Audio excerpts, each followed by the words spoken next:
¿no? Es obvio, está bien, sí, debe ser delito, Oscar. Pero el asunto es que ustedes no supieron escribirlo bien en la ley. De eso habría que hablar. Y ahí vamos al punto, ¿no? El hecho de que se apruebe una ley que corre el serio riesgo de ser declarada inconstitucional. Ayer acá en 8 de Vivo Tarde, Nelson Fernández entrevistaba al doctor Eduardo Lust, profesor del Instituto de Derecho Constitucional de la Universidad de la República. Y él decía que el texto tenía una mala redacción, sobre todo en el artículo primero. Habría que felicitar a los redactores por lograr en tan pocos vocablos una tan mala redacción. Uno encuentra muchos detalles que parece mentira que estén en una ley.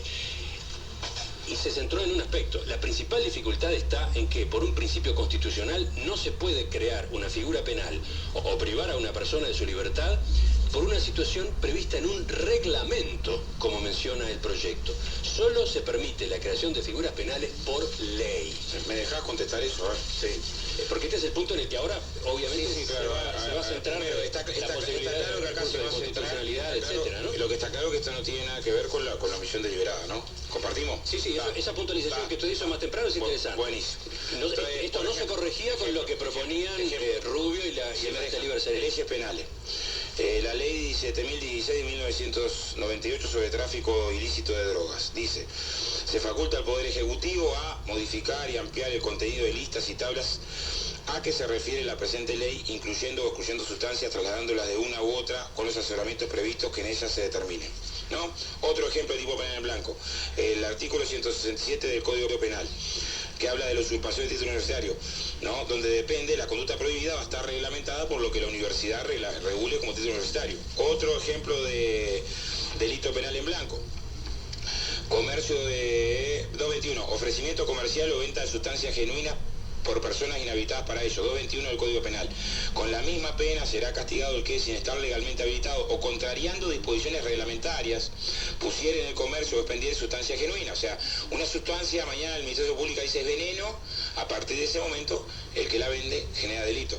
224 del Código Penal, el que violare las disposiciones publicadas por autoridad competente para impedir la invasión de una enfermedad epidémica. O sea, quien determina la conducta prohibida es el Ministerio de Salud Pública en caso de una epidemia. O sea, está lleno de delitos penales en blanco. Acá no se crea el delito en la reglamentación. A ver, ¿por qué se pone en la reglamentación? Porque el 99% de las normas que tiene que cumplir un empresario no están por leyes. En la construcción, ¿qué tiene que cumplir un empresario? El decreto 3995. En la industria, el decreto 406. En el decreto reglamentario 321. O sea, si no se hacía referencia a la reglamentación, la ley era lo mismo que nada. Está bien, porque no había ningún... Pero segundo. Pero eso genera una debilidad. Hay una sentencia de la... mencionaba recién otros delitos que han sido creados de una manera similar, pero contra ellos se presentaron... Hay una sentencia a lo que se presenta un recurso de inconstitucionalidad el año pasado a esta Suprema Corte, con esta integración, reciente pronunciamiento judicial, sentencia número 402/2013, fecha 21 de agosto del 2013. La Suprema Corte de Justicia se ha expresado en términos perfectamente aplicables a la especie, a esta, que pulverizan el planteo de inconstitucionalidad. Abro comillas: en nuestro Código Penal existen gran cantidad de disposiciones penales en blanco, dice la Suprema Corte de Justicia. Esta Suprema Corte de Justicia. En general, se afirma la necesidad de estas revisiones por lo complicado y variante de las materias en que se utiliza la ley penal en blanco. Véase, por ejemplo, lo relativo al medio ambiente, a la materia sanitaria, a lo laboral. Lo dice la Suprema Corte de Justicia el año pasado.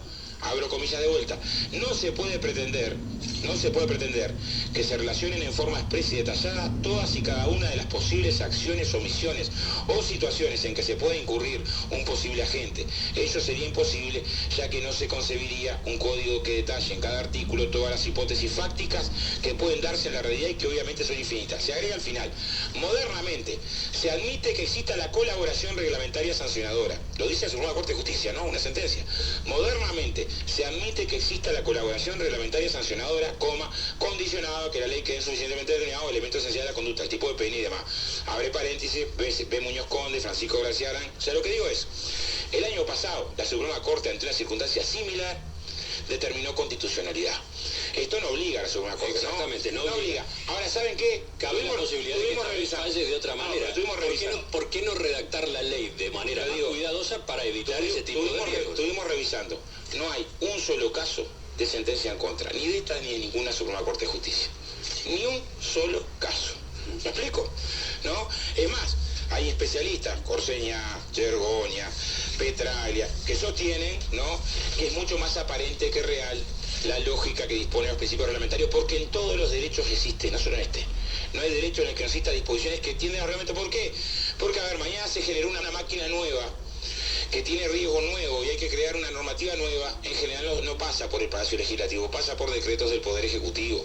Entonces, hay que entender que por la dinámica del trabajo en plena revolución científica técnica, a ver, yo tengo 39 años.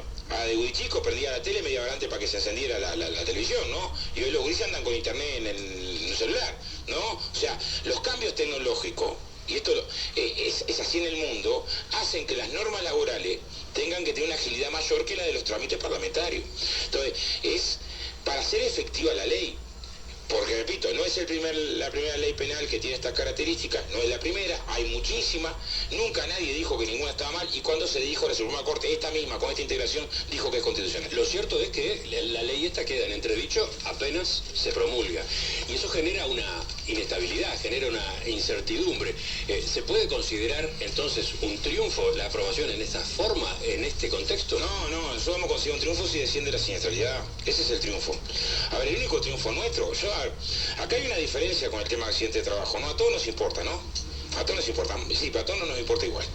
O sea, a nosotros nos importa en concreto, ¿no? En concreto porque enterramos compañeros, en concreto porque donamos parte de nuestro salario para la familia, en concreto porque tenemos una fundación que aporta para que los hijos no queden en banda, en concreto porque los fines de semana vamos a construir las casas, en concreto. Hay quien dice el importe y yo no lo he visto nunca, ni donar una hora, ni ir a visitar a una viuda, ni ir a un velorio, ni ir al banco seguro a ver qué precisa, ni conseguir una prótesis, ni... ¿Se entiende? A ver, esta ley en cada lugar que se aplicó, de estas características, o sea, adelantar la barrera punitiva generó un efecto disuasivo. En cada país que se aplicó. Ningún país totalitario. ¿Qué cifras puede manejar? Bueno, a ver, el caso más claro es el español, ¿no? Acá tengo datos del Ministerio de Trabajo de España. 96 primer año de aplicación de la ley. 10 muertos, 9,8, 10,1, 10 muertos por cada 100.000 trabajadores registrados en la Seguridad Social. Había, por las dudas, un distraído que otro día escribió en Canal de Careta. Acá había 12 millones de trabajadores. Había menos millones de trabajadores que en el 2012, porque el pico de actividad en España fue 2005-2006. Pero esto es una tasa de frecuencia, o sea, mide cada 100.000. No importa en tanto la condición de la cantidad total volumen de empleo. El dato último de España, 2012, es de 3 muertos cada 100.000, un 70% de descenso. Pero ha pasado en Uruguay. Miremos el Uruguay de los 90. Sin consejo de salario, sin libertades sindicales, con sindicatos raquíticos. Durante los 10 años de los 90, también teníamos esta tasa, ¿eh? Los 10 años de los 90, por cada 100.000 trabajadores registrados, al año teníamos 10 muertos en accidente de trabajo. Y teníamos 112 discapacitados. Yo te voy a dejar, acá está entero, todos los datos de los 90, año por año. Y ahí vas a encontrar, en el número de discapacitados, datos del Banco de Seguro del Estado, que teníamos 10 muertos al año y 112 discapacitados al año. Hoy por cada 100.000 trabajadores, por cada 100.000, saca cuenta por 1.000.000, ¿no? Hay años de 1.000 y pico de discapacitados por accidente de trabajo. Hoy tenemos por cada 100.000 trabajadores 4 muertos al año, no 10. Un 60% menos de accidentes mortales. Y tenemos por cada 100.000 trabajadores, 52 trabajadores discapacitados. Menos de la mitad. Entonces, importará tener... Lo que digo es... Pero usted mismo... Yo estoy diciendo es... Usted mismo ha calificado a la actual directiva de la Cámara de la Construcción como de las más avanzadas del sector empresarial. El ZUNCA y la Cámara de la Construcción tienen un diálogo muy fluido. ¿Por qué terminan yendo al choque en un asunto como este? Porque la Cámara de la Construcción obviamente no está avalando este proyecto de ley. No, a ver, dos cosas. Primero, esta ley no es una ley para la construcción, es una ley para todos los trabajadores. Pero usted ejemplifica permanentemente con la construcción. Claro, porque son los datos que más conozco. Ahora, donde hay más muertos en el medio rural, y los compañeros tienen sindicatos débiles. Y la verdad, yo entiendo que el sindicalismo tiene que atender por todos los trabajadores, no solamente por los trabajadores más... A ver, en las obras organizadas, en la construcción, esta ley no la precisamos, porque en realidad vos vas a jugar con el sentido de que la organización detenga, y te pueden dar accidentes iguales. O sea, tener una ley que genera 0 accidentes es absurdo, porque yo soy el primero en decir que no hay una sola causa de los accidentes. Ahora está una causa importante de los accidentes, si vos lográs atenderla, va a reducir la siniestralidad. Yo voy a poner un ejemplo, porque dicen, bueno, pero no estás tan lejos.